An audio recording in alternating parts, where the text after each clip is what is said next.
Assalamualaikum warahmatullahi wabarakatuh. Selamat pagi, salam sejahtera untuk kita semua. Semoga semuanya siswa kelas 8 SMP dalam keadaan sehat walafiat, selalu jaga kesehatan dan selalu bersikap bersih.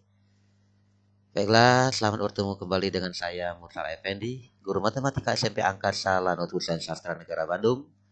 Pada kesempatan kali ini saya akan menyampaikan materi di bab 6 semester genap kelas 8 SMP, yaitu teorema Pitagoras dengan kompetensi dasar menghitung panjang diagonal bidang.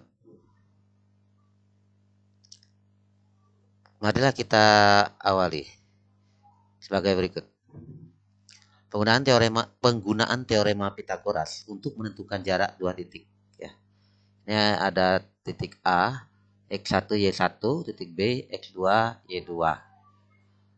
Nah, ini seperti ini dari X1 ke dari A ke P, kita buat garis ini, garis bantu dari A ke diagonal ini X1 kemudian ini ada Y1, ini Y2, dan kita dari B kita buat diagonal ke semua X, nanti jadi X1, kemudian ini dibuat garis sejajar dengan sumbu X, ini sejajar dengan sumbu Y dan memotong sumbu X sehingga ada titik potong sini secara tegak lurus, lahirlah titik P, terbentuklah sebuah segitiga siku-siku di mana panjang AP ini adalah X2 dikurangi X1 karena ini X2 ya, X2 kurang X1.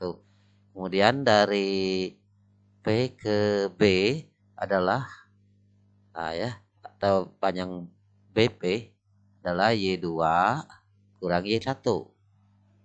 Terjadilah seperti itu rumus koordinat ya, panjang sisi daripada alas dan panjang sisi daripada sisi tegak. Adapun sisi miring atau hipotenusanya adalah AB. Jadi garis yang akan kita cari jaraknya ini adalah hipotenusa pada sebuah segitiga siku-siku. Sehingga panjang AB atau jarak dari titik A ke titik B ini adalah akar dari X2 dikurangi X1 dikuadratkan tambah Y2 dikurangi Y1 dikuadratkan. Bagaimana kalau terbalik rumusnya? Boleh-boleh saja karena di sini dalam bentuk akar dan di sini adalah operasi tambah. Ya. Oke, kita lanjutkan untuk lebih memahami rumus ini pada slide nomor 3. Contoh, hitunglah panjang AB ya, garis AB ini atau jarak AB jika titik A-nya koordinat titik A adalah negatif 7,3, koordinat titik B adalah 5, negatif 6. Pada koordinat kartesius sudah kita tentukan di negatif 7, 3, ini adalah di 5 dan negatif 6. Ini materi koordinat kartesius sudah disampaikan di semester ganjil ya. Selanjutnya kita tentukan di sini titik A adalah negatif 7,3, itu menghasilkan X1 adalah sama dengan negatif 7, Y1 adalah 3. Karena yang namanya koordinat adalah absis dan ordinat absisnya adalah 7, negatif 7 sebagai X1. Karena titik awalnya titik A. Kemudian ordinatnya Y1 adalah 3. Adapun koordinat titik B 5, negatif 6, maka 5 adalah sebagai X2 ya. Negatif 6 adalah Y2. Adapun rumus jarak yang kita temukan tadi ya di sini adalah AB sama dengan akar dari X2 kurang X1 kuadrat tambah Y2 kurang Y1 kuadrat. Kita substitusikan atau gantikan angka-angka yang sudah kita tuliskan atau temukan di atas. X2 tadi adalah 5 dikurangi X1 negatif 7 karena negatif kurung ya, dikuadratkan ditambah dengan Y2-nya adalah negatif 6 dikurangi Y1-nya adalah 3. Mengapa ini tidak dikurung? Karena operasinya tidak berdekatan, ya. Nah, ini adalah besaran, ini adalah operasi aljabar. Oke, kita selesaikannya adalah akar dari 5 kurangi daripada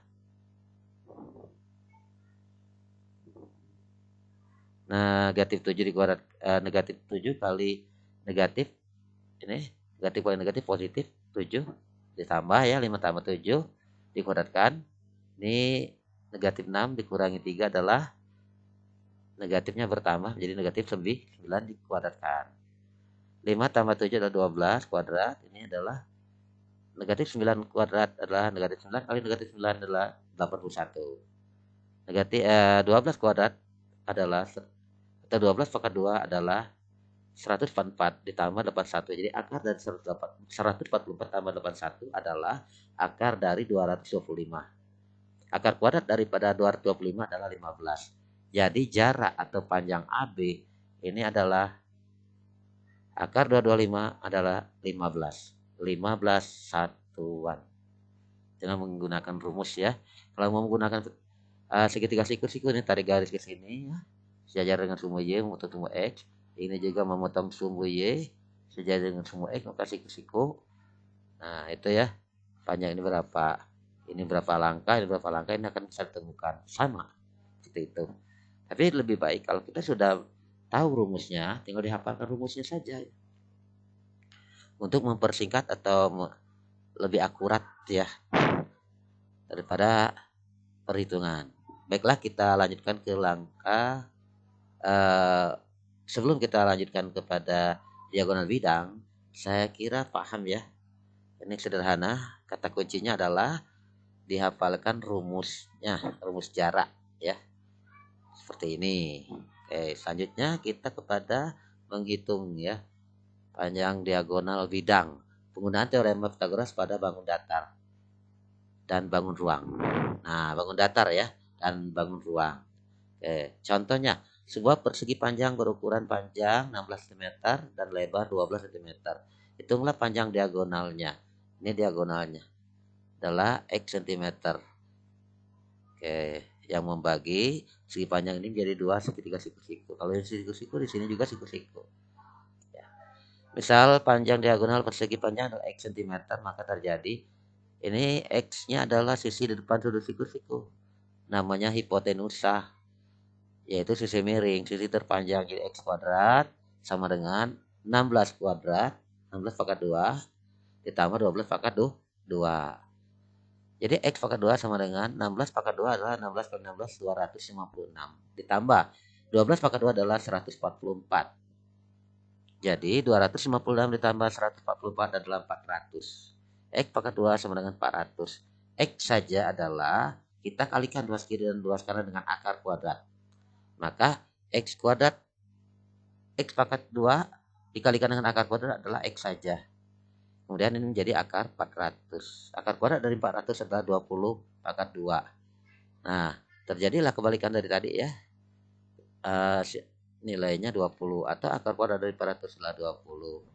Cara lain adalah akar 4 daripada akar kuadrat daripada 4 adalah 2. Ini nolnya 100 adalah 10, maka 20.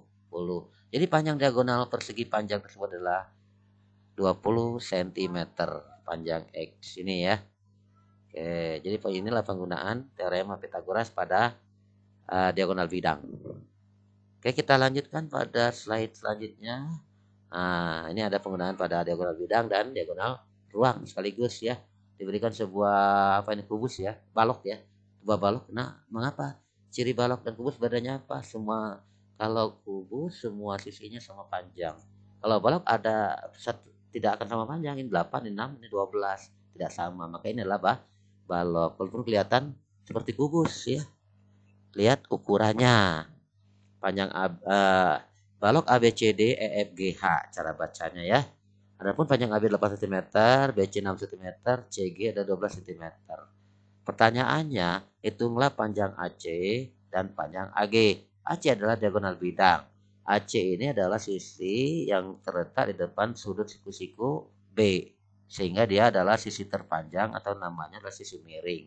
Nama lainnya hipotenusa. Maka rumus yang berlaku adalah AC pangkat 2 sama dengan AB pangkat 2 ditambah BC pangkat 2. Sehingga AB-nya 8, maka AC pangkat 2 adalah 8 pangkat 2 ditambah 6 pangkat 2. 8 pangkat 2 adalah 64, 6 pangkat 2 36. 64 tambah 36 adalah 100. Jadi AC pangkat 2 adalah 100. AC saja adalah akar daripada 100. Sehingga panjang AC adalah 10.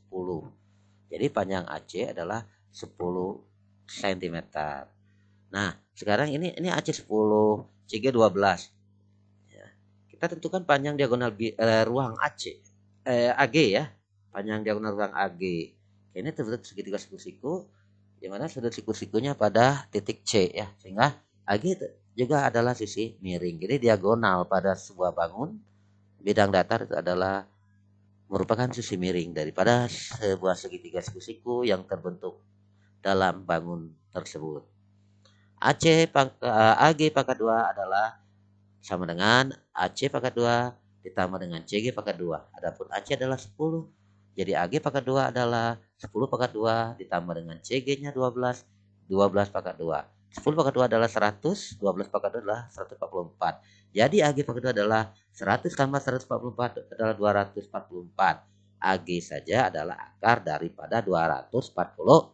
Nah, kita sederhanakan jadi akar kuadrat. Di mana 244 itu bisa kita pecah menjadi 4 kali 61. Mengapa? Karena akar kuadrat dari 4 adalah 2. Jadi AG adalah 2 akar 61 dalam bentuk sederhananya cm panjang. Ya, jadi AG-nya ini adalah 2 akar 61. Saya kira paham ya siswa kelas 8 sekalian.